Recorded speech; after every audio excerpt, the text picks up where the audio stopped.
Hello, everyone, and welcome back to Beneath the Kotatsu.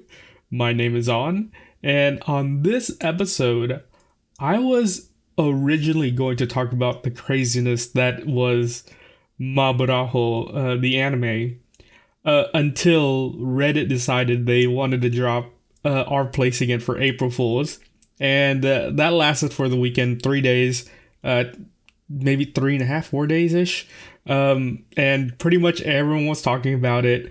It was all over the internet, and unless you're under like a digital rock, you didn't have internet or anything like that, you must know about our place. It was pretty crazy. A lot of stuff happened on our place. So I was thinking about, what should I talk about? Because I've been watching Maburaho, and it's an absurd anime, a really, really absurd anime I really wanted to talk about. So I thought about, hey, let's just do both. I'll just watch both animes, or I'll just talk about both topics because they're both really, well, one was really good and one was really bad. I guess I'll start with Maburaho just to get it out of the way real quick. So this anime came out during like the peak harem era, which was like between 2000 and 2006, maybe 2008 was when pretty much everyone was getting into like harem anime. That was probably when there wasn't that many anime to choose from in terms of good animes back then. Pretty much all the good animes back then was pretty much on TV, like Adult Swim or something like that. And Maburaho was one of those animes where when I was first watching it, I was probably still like in my teens. I was watching and I was like, yeah, it's not bad. And watching it again now, my thoughts were like, if this aired nowadays, if it aired now, I probably wouldn't be able to get through like 3-4 episodes just because the story is just so bad. It's such a bad anime in terms of storytelling.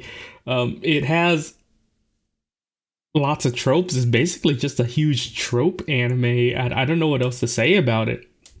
I guess I'll talk about it real quick. So Maburaho is about it is a harem anime. We have our main character. His name is Kazuki, and he goes to like a very prestigious magic school. Everyone in the school knows magic. Technically, everyone in the world knows magic. And the thing about magic in the world is that everyone inherently has the ability to cast an X amount of magical spells. For normal people, it's roughly, in the hundreds, like between 100 to maybe a couple hundreds. At the school, though, everyone is able to cast their spells several thousand times, between 1,000 to maybe 20,000 or something like that. But when I thought about it, I was like, those numbers are kind of low, maybe, because like if you cast your spells, like let's say once a day, it doesn't seem like that many, especially like if I was a person that was like a normal person that was able to cast magical spells 100 times or something like that. And the thing is that like after you cast your spells X amount of times and you run out, you actually just die. You just straight up die and you turn to dust. If I only had like 100 times to cast my spell, honestly, I'd probably just forget that I even had magical spells, just because I don't want to be that one person that like just randomly just casts their spells all the time and then just die. Like, especially if you think about it. I don't want to get too hard into like the craziness of this plot in terms of this anime. But if you're thinking about it like as a kid, could you imagine just a kid casting like all their spell slots in like, I don't know, in a year or something like that? They, like in this world, how are people even still alive? Like if people just have that low amount of magical spells. But so in this anime, our main protagonist here, Kazuki, he goes to this prestigious school. Everyone's able to cast their spells 1,000 times except for him. He is able to cast 8 spells, and that's it. If he casts his spells 8 times, he dies. But the one good side is that his magic is extremely powerful. In terms of like magical ability, he has like the power to alter reality, somewhat, kind of, maybe. They don't really go deep into like what kind of power he actually has. Like his powers changes from one use to another use. It's very random. And for everyone else, it's pretty consistent about what type of powers they use. Like some of the characters are able to fly, some are able to use physical abilities, stuff like that. But they don't really go much into their spells. It's more just like a random filler anime, which sure, I guess it is a harem anime, by the way. And for a harem anime, especially a filler, this thing got 24 episodes, and I'm over here thinking like, how in the world does this anime get 24 episodes with like this much filler? It's just all filler. So let me get into the actual harem here. So first we have Kuriko, which is like the main childhood best friend type character, tsundere character who's always hanging around the main character. Next we have Rin, who is the the tropey I hate you at first, but then I start to like you in the end type character.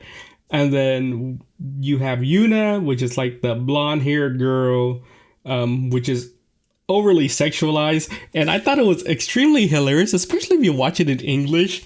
Then instead of giving her like that princess voice, they gave her like this weird Kentucky bluegrass type voice, which made no sense to me, but I thought it was pretty funny. And then you had like an extra character, Chihaya, which is like another weird childhood friend type character as well.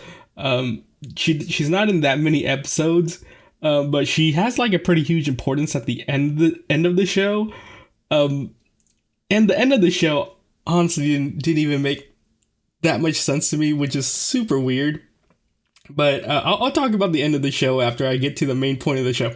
So the main plot of the show, from episode 1 to episode 12, 13-ish, whatever, is that he, since he only is able to use his spell 8 times, but he's very powerful, he learns that, hey, he has a really great ancestry, and then that anyone who gathers his genes, who wants to make a baby with him will have one of the strongest kids in the world, because he is endowed with all the genes of all the greatest magicians in the world, whatever.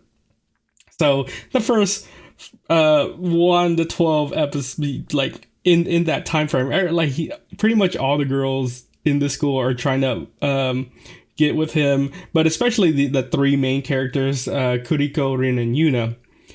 And throughout this whole like these 12, 13 episodes, the only thing I'm thinking in my head is, oh, that's easy, just not use your spell. But that's easier said than done when it comes to like the most thick-headed character I have ever seen. So he knows that if he uses all of his spells, he's gonna die. So what does he do? He uses all of his spells in the most stupidest way possible. I cannot tell you how stupid the uses of his spells are. So he has 8. I'm gonna name all 8 of them, and you can tell you in your head you can tell me how bad they are. So his first use of his spell is that when he was talking to Kuriko, he says some stuff. He forgets that she was his childhood best friend, and she runs away. He chases after her, and he remembers that he made a promise to her that she wanted to see snow. So what he does is he uses his spell to make it snow during the summer. Okay, yeah, all right, cool, whatever. Horrible way to use a spell. Sure, whatever. Second spell he uses is during one of like a random arc or whatever, they find a ghost of this little girl, and she's been kicked out of her house or whatever. And basically she gets revenge on them. She kidnapped Kuriko, and then she tickles her like in a different dimension or something like that. And instead of like, I don't know, doing something different, he decides to use his magical powers to try to pull Kuriko back from this alternate dimension or something like that. And then also while he does that, his power also combines the female and male dormitories to one building now. Awful way to use a spell. That's another slot there. His third activation of his spell, he actually uses it to kill like 2 behemoth demon monsters. That's fine. That was completely fine. I said that was a good use of his power. The fourth use of his power, which I feel like was one of the dumbest ones. And this has to do with Rin, like the samurai character, whatever. In this episode, she falls in love with. I'm not sure. Not sure if she falls in love, but she admires the senior that is about to graduate from school. So she makes him a lunchbox. Stays up all night, tries to make him a lunchbox. And then near the end, when she's trying to give him the lunchbox, she ends up tripping, dropping the lunchbox, or she was supposed to, until our main character here, Kazuki, decides to reverse time or something like that, bend time to where she never trips and the lunchbox never falls. Oh god, what an awful use of magic, but sure, whatever, it's his life. The next way he uses his power is he uses it to kill like a random blob monster during a school play or something. It gets summoned. And keep in mind, he doesn't need to use his power to kill this blob monster. Every person in the school is like a very like high level magic user. But he takes it on himself to kill this blob monster or whatever, and then he kills it by turning into ice, and then snow starts to fall, which makes which gives the school place a nice atmosphere. I guess that's what you can call it. Sure, whatever. Next use of his spell, we're on our like sixth? No, fifth. We're on our fifth here right now, going on to our sixth. So Kuriko finds like a vial or something in the school office that was sent by, I think, her uncle, and the vial was supposed to help Kazuki get his spells back or something like that. But that wasn't the right vial. She opens it. Turns out there's nothing inside, except there was something inside. There was a virus inside the vial, and the virus gives her like an evil doppelganger type character. And the doppelganger starts doing bad stuff all over the school. And then challenges Kazuki to like a fight. Kazuki uses one of his spells to destroy the doppelganger. All right, sure, he's down to 2 slots left. Turns out that virus also makes Kuriko like, I don't know, super sick, and she's about to die. So of course, Kazuki uses his 7th spell to try to save Kuriko. Turns out that doesn't work. So you know what? He's gonna try again. He's gonna use his 8th spell to try to revive her.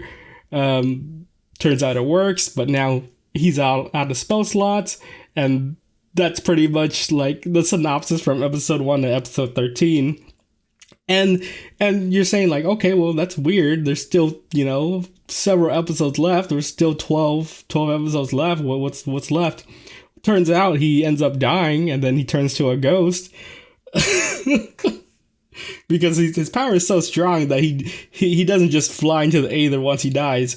His body retains his magic and turns to a ghost. I'm guessing that's what happens. And then from episode 12 to episode 24 is just even more random filler. It's more random filler. And then near the end of the show, they find out like, hey, he's probably going to be able to regain his body back by going out with these four like the 3 main characters plus the additional like childhood friend character Chihaya or whatever. And it's because when he died, his ashes were scattered into their bodies, and then once he learns that when they're together with the other girls, he can absorb his ashes back to reform his body. Oh god, this is such a bad anime. Why?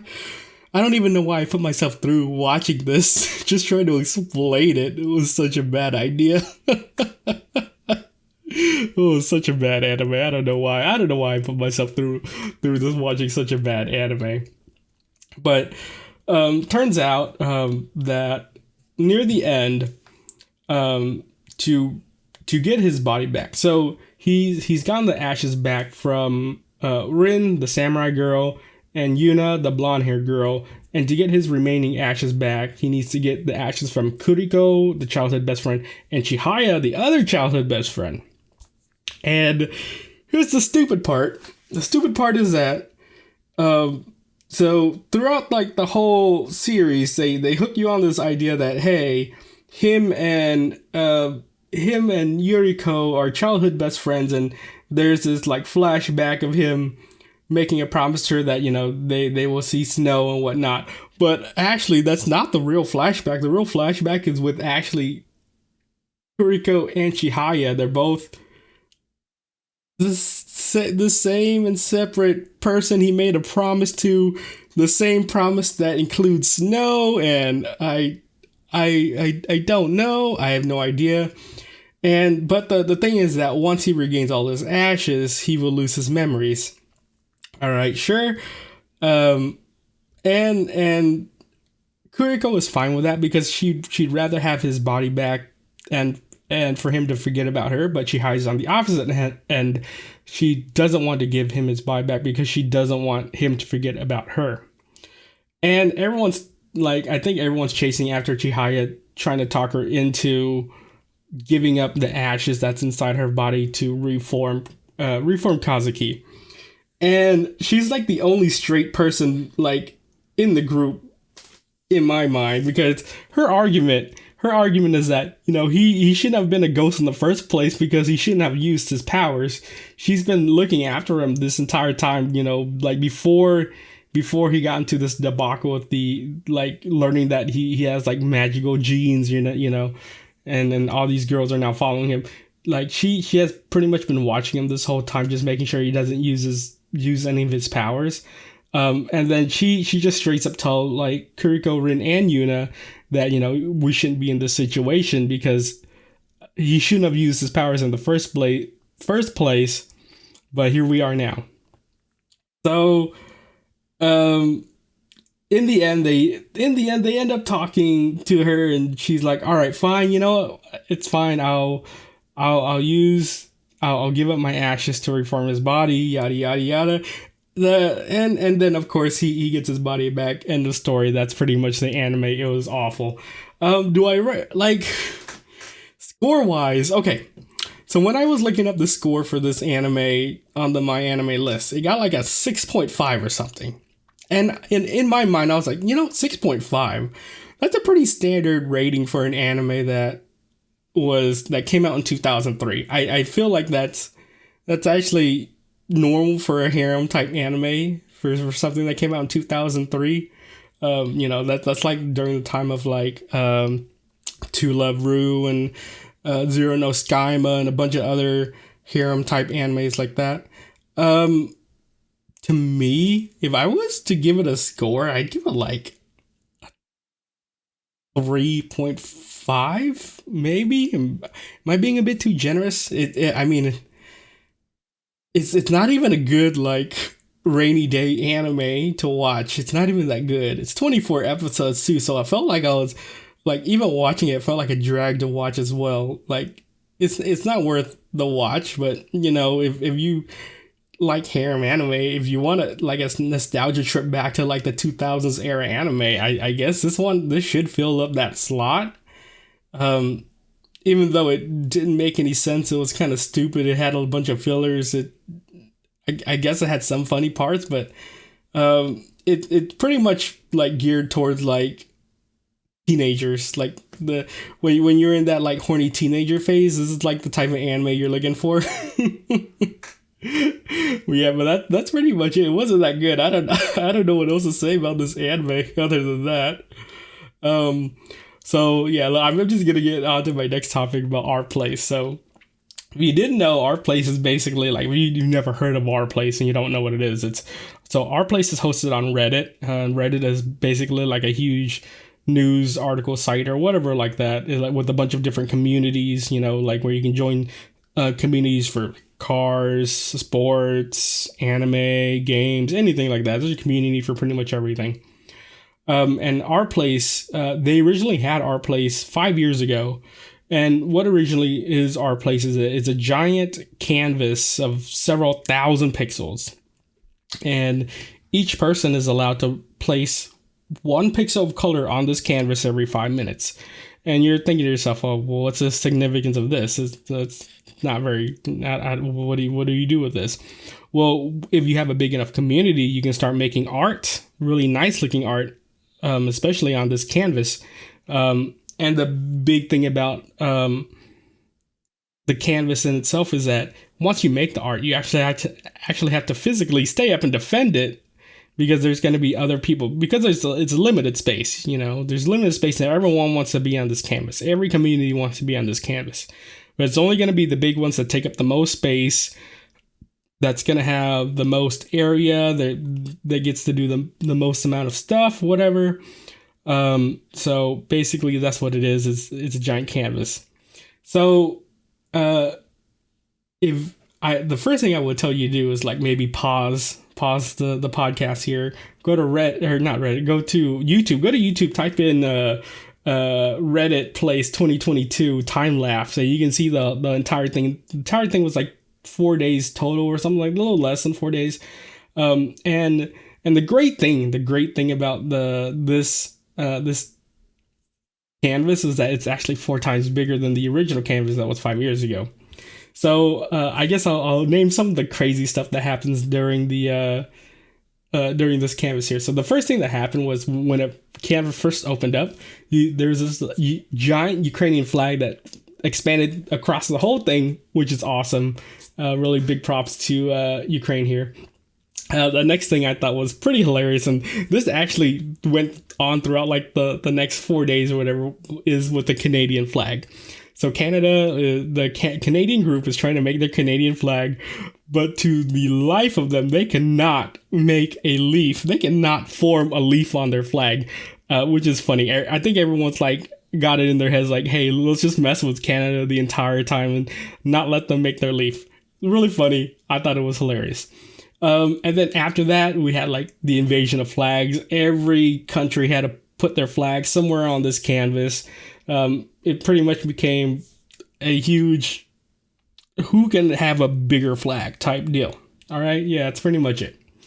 Another big thing on the canvas was the subreddit Fuck Cars. I've never heard about it before, but they had a huge plot on the canvas where they had a giant parking lot filled with a bunch of cars, or little pics of cars or whatever.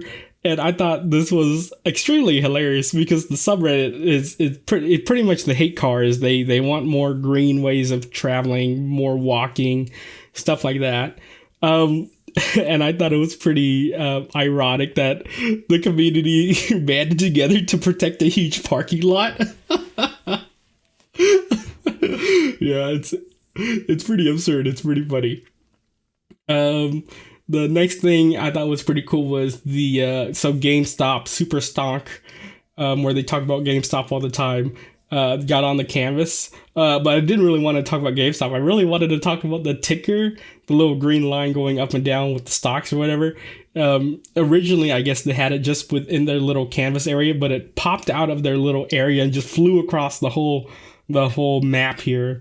And if you actually go, I'm gonna put a link to like the like an atlas. Like there's this awesome website called the Atlas, the Canvas Atlas, where you pretty much hover over like any of the photos and they give you like a description of what it is, because there's a billion stuff on this canvas that I have no idea. Like I had to look up and try to figure out what was going on. That was awesome.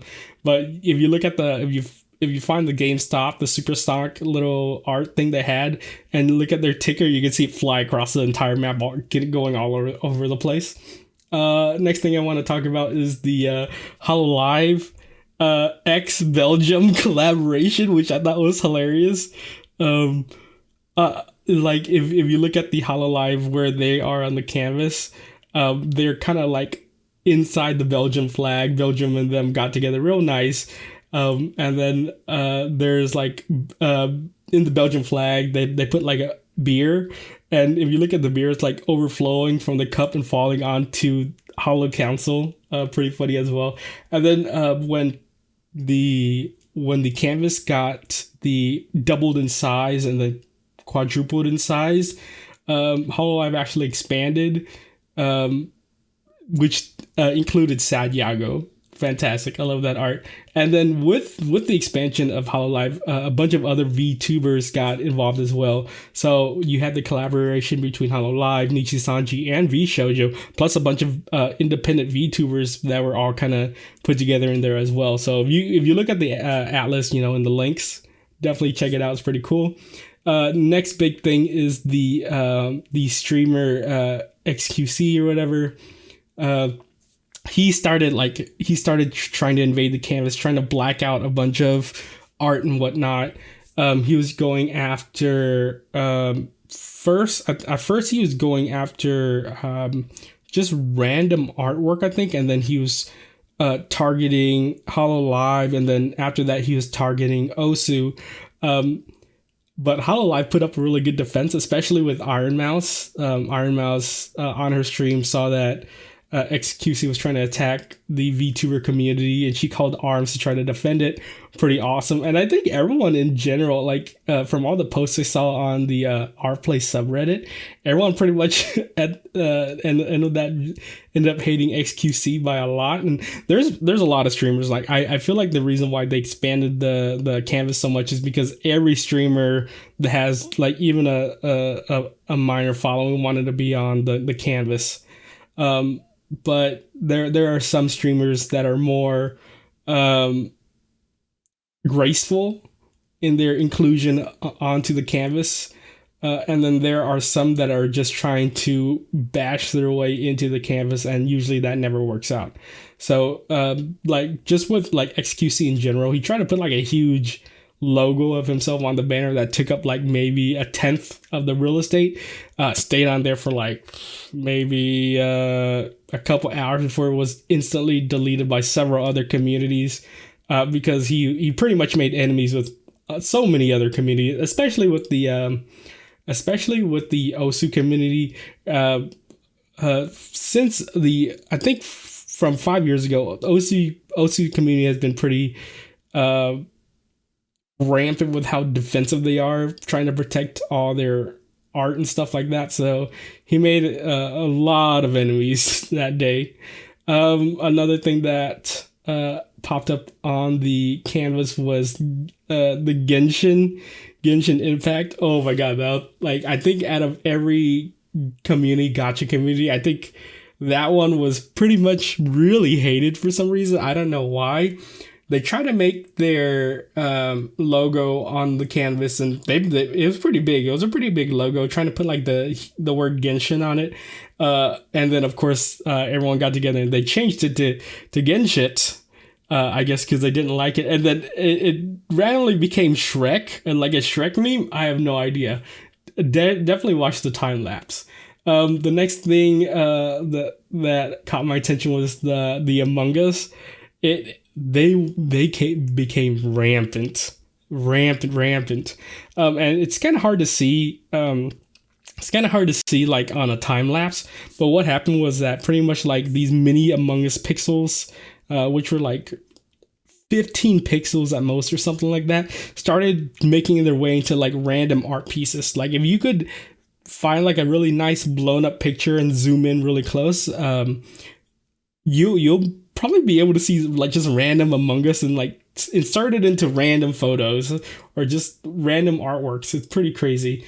Next thing is the Star Wars community. They did a really great job creating a really fantastic artwork. And I think the thing that brought the Among Us thing to my attention was when they fully invaded the Star Wars photo, taking over it with a bunch of Among Us. They hid I want to say 30 or 40 Among Us inside the Star Wars photo. It was fantastic. Next thing I want to talk about is the number one defender. You would think that Osu would be the number one defender, but actually I think the number one defender was the top left corner, the connection loss. Subreddit? I have no idea what if there's a subreddit. Or I don't know what it is, but it's basically like a little black banner that says connection lost, trying to reestablish, which is a funny joke in itself. They created it, and it stayed up there for a while. And I don't think it even moved. I don't think it was even attacked. It was just there forever. Next thing is the Minecraft. So I thought the Minecraft community was very, very creative in what they did. So instead of creating a static photo on the canvas, what they did was they recreated the Minecraft loading screen, which you can only see in a time lapse. Which ended with a creeper blowing it up or something like that. It's kind of hard to explain without seeing the time lapse. Definitely take a look at the time lapse. Try to find the Minecraft area. I'm not sure if it made it into the very end, but I remember I saw it. It was like one of those, like when you first create like a new world and it has like a square it's loading pixels. That's basically what it is.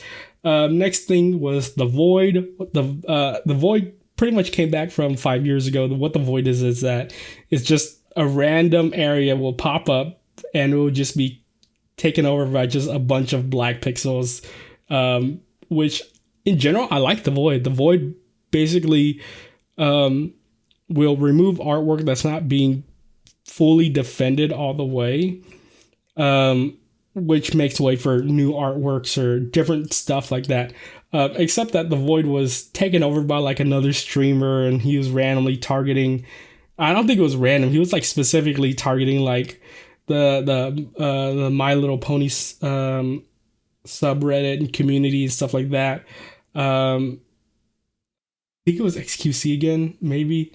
So the next thing that happened was during the third and fourth expansion of the canvas, we had the German flag. Oh my god. I thought the US was big on like flag pride, but oh my god, the Germans are like they expanded so far into like every region. They wanted majority share of the flag, just the German flag, German community, I don't know, but it was pretty rampant. It was all over the place. Same with the French flag. There's like a huge French flag at the bottom left of the map that took up like, I want to say, and this is with the fourth expansion, it took up like 1/10 or maybe 1/16 of the entire canvas. And I'm not blaming it on the French community. I don't think this was the French community. This was a bunch of French streamers that wanted to do this, and I don't know, it felt like bad taste, and I don't think anyone really liked it just because it took up so much real estate. On the other hand, though, there are several other flags that didn't take up that much real estate and did a great job at decorating their flags. Best flag overall, I think, was the Mexican flag. They did a great job. They had like Aztec artwork, little like with the small real estate they had. They did a great job of decking out with great art. United Kingdom also had a really nice silhouette background, along with the USA flag. They actually had really good art. They had like the moon landing. They had the Statue of Liberty. I think they had like the Rocky Mountains, something like that. A lot of stuff.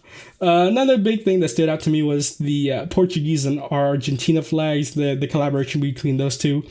And on the flag, you can see Lionel Messi and Cristiano Ronaldo. They're next to each other, hugging each other. Really great, fantastic. Not really big into football/soccer, but good to see those communities get together. Another thing I thought was hilarious, going back to the Canadian flag where they weren't able to make their leaf on their flag, the Germans actually made the leaf for them on their flag, which is dubbed the German maple leaf. Fantastic. Another thing that ended up on the canvas here was the Rickroll QR code that actually didn't make it to the end of the canvas. But if you see it in the time lapse, I think it was at the bottom-ish, bottom-ish, more to the right, I guess. You'll see a QR code pop up. You can scan it. It's Rick rolling you. Fantastic job. Another great art was the collaboration with the My Neighbor Totoro X Cowboy Bebop, dubbed My Neighbor Bebop, by the streamer Ludwig. And I was like, this. I don't watch a lot of streamers, but Ludwig is like the opposite of XQC. He made great looking art. Didn't slap his giant logo onto the canvas here. And if you look at the actual final artwork, it looked fantastic, really great. Another big thing on the canvas was One Piece. One Piece was pretty much all over the canvas. I think they had like several artworks, but they had a huge one near the middle with the Goldie Roger. And I really like the collaboration between the One Piece and the sci-fi fantasy world, where they're kind of colliding together, mixing their art. Looks really fantastic. And then another thing was during the invasion of the French flag at the bottom left, a bunch of people started creating this huge ass at the bottom left. And if you look, if you're watching the replay and you're like, hey, why did it turn black? It's because Reddit censored it. And I was like, really? Out of everything to censor, they censored that. There's like, there's pictures of like dicks ejaculating across the screen, and that never got censored, but a huge ass? Really? So that's forever going to be on the canvas. There's actually a bunch of debauchery, I guess, regarding like mods in general abusing their powers, putting a bunch of pixels on the canvas with no timers, because everyone has like a 5-minute timer, but they can just repeatedly put more pixels on the canvas. There's been a lot of stuff about mods and how they didn't like it. Another great artwork I really enjoyed was the first hand, which is basically like the first artwork. It's like a bloody hand on a rock looking thing that was next to the void. Fantastic looking artwork. I like that there. Another one that stood out to me was it's called Leaves from the Vine. It's like a really nice actual piece of artwork depicting the Iroh from Avatar: The Last Airbender, which I didn't know until I actually looked up on the Atlas, where it was basically about them this was a tribute to the original voice actor of Iroh that died. So it was pretty awesome. I like that. Big controversies regarding like bots. I thought that was pretty funny too, was that like every community was like saying like each community was using bots. Everyone was using bots. In general, I feel like everyone was using bots. Who wasn't using bots? I feel like the French were using bots. I don't know if OC was using bots, but it felt like it. The reason why I say that is because at the end of the canvas, they had this thing called the whiteout, the anti-void, which basically Reddit turned off all the colors except for white. So the only thing you can place on the canvas was the color white, which whited out the entire canvas. And the first thing to immediately get whited out was the French and the Osu symbol, which everyone in their mind was like, it must have been bots. This definitely has to have been a bot type thing, because the minute the white thing got turned on, the French flag immediately disappeared, and then the Osu symbol immediately disappeared as well. So everyone's thinking like, no, it has to be bots, right? Only bots can do that. During the whiteout, there's some like, you would think like, whiteout, everything gets whited out, nothing really interesting happened there, but actually there's several different funny stuff that happens during the whiteout. If you look back on the time lapse, you can see like during the whiteout they had like really cool lines getting drawn all over the place.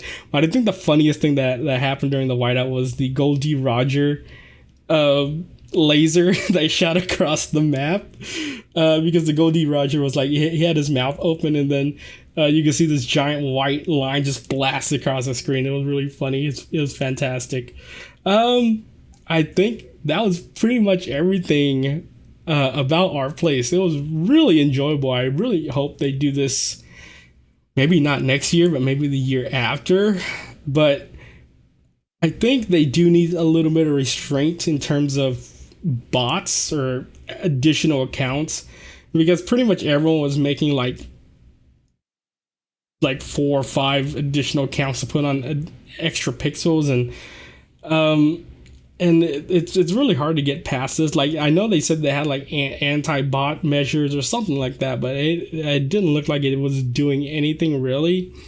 I feel like a good way to combat this was to maybe make like a participation type pixel thing, where the longer your account is on Reddit, and let's say it's been active for the last year. Like, let's say you're physically active on the account, and let's say the account is 5 years old.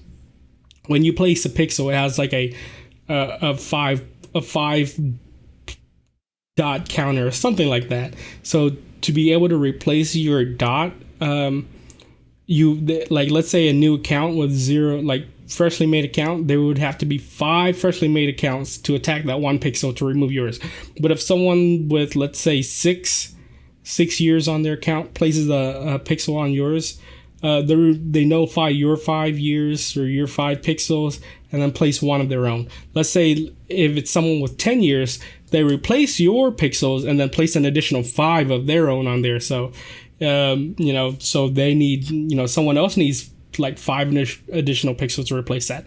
That's my thought on maybe a good countermeasure of how that would work out. So basically it works out for people, that have been on Reddit longer, that aren't making extra accounts or something like that. Because like, if they did that without the extra, like if you haven't been on the account for the last year or something like that, like, people still have their accounts from like 5-6 years ago when the original place happened. So maybe that's a good countermeasures, that they have to be active on the account, maybe, or they have to have a certain amount of karma on the account, maybe. I don't know. Just my thought. But overall, I really enjoyed Our Place. Really great artwork coming out of that. A lot of great collaborations between a lot of different communities. I didn't really participate in any of the communities. I just really enjoyed watching it. It was fantastic to watch. I hope you guys really enjoyed it too. Definitely watch. Definitely look for the link at the bottom. I will put a link for the atlas, and then I'll see if I can find a photo of the of Our Places that I can link at the bottom. Maybe not. I don't know. I think the atlas will have the huge photo, but definitely go look up the time lapse. The time lapse is really awesome. Like, if you're just looking at the final photo, you're not getting the full justice. You have to see the time lapse to get the full immersion of it. So definitely watch that out. But besides that, I think that's pretty much it I want to talk about. So I'm gonna catch you guys later. Bye.